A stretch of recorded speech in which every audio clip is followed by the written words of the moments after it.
and it's the way that most municipalities try to treat their school boards.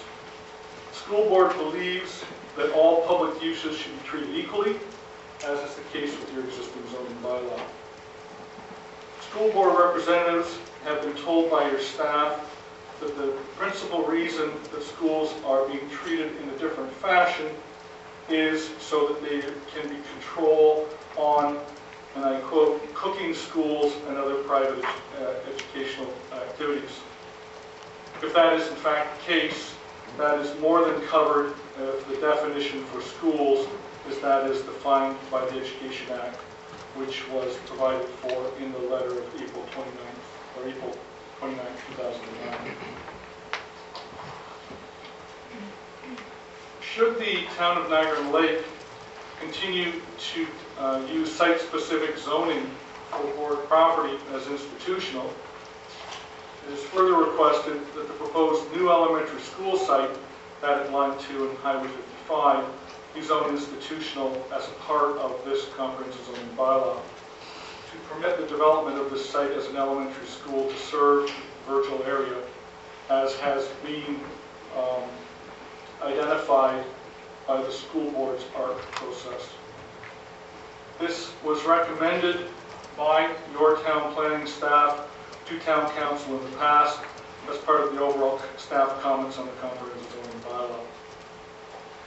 As you are likely aware, the decision of your committee of adjustment to not approve a severance for an elementary school, the elementary school in Virgil, has resulted in an appeal to the Ontario Municipal Board by the DSBN and by the landowner.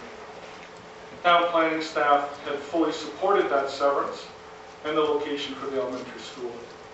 It's unfortunate that the public monies will now need to be spent at an Ontario Municipal Board hearing to be able to bring a new elementary school to the people of Virgil. Thank you for allowing me to comments this evening. Thank you. Before you leave, Councillor Day. Are you familiar with the ARC recommendation word for word, Mr. Brady? Word for word, no. Okay, then you probably, if you looked at them, it would be very specific, probably in regards to a public school being built on the current location of Butler or Virgil Public School. That was what we agreed to. Yes, that is. So what you're saying, what we agreed to is one of those two sites, not a new site. Would that be correct? Yes, and the ARC process continues on. The ARC process takes the comments that were made through that public process, and it also deals with the comments that have been brought forth by the senior staff of the DSBN. And as with your own process here, the final decision is by the elected body. And so we're agreed on that particular. And if may I continue? Question of clarification? What's that? Is there a question of clarification here? No? Yeah. Okay. In regards to what has currently happened with the legislation from the Ontario government in regards to the Greenbelt legislation, would you agree that perhaps things have changed historically from the way that we used to do things with boards of education? Would it be safe to say that in the past, boards of education, if a school was needed in an area, generally they would recommend that a school be built, and they would take an area from the municipality and perhaps build a school on it? No? I'm not sure what... Okay, where I'm going with this is simply this. I believe that all school board areas within the designated area of a green belt should now be able to discuss locations of schools with their school boards.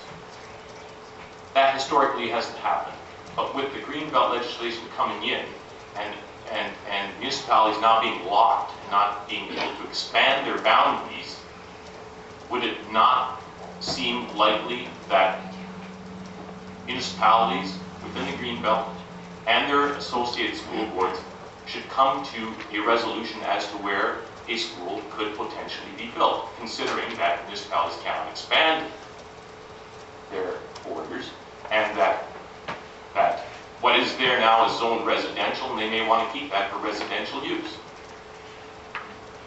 It's my understanding that the Greenbelt has put some very tough boundaries on a number of communities. Tough boundaries? Tough boundaries on a number of communities, including the ones in Niagara-on-the-Lake. And I also understand that for the foreseeable future that will be the case. I also, as part of that legislative framework, there are other parts of it which talk about making sure that you have walkable communities and that sites such as schools should be within walkable communities. And so therefore, within those kinds of constraints, certainly there are a whole series of advice that's been provided by the province of Ontario on locations that are appropriate for school sites. And I guess where I'm going with this is simply this.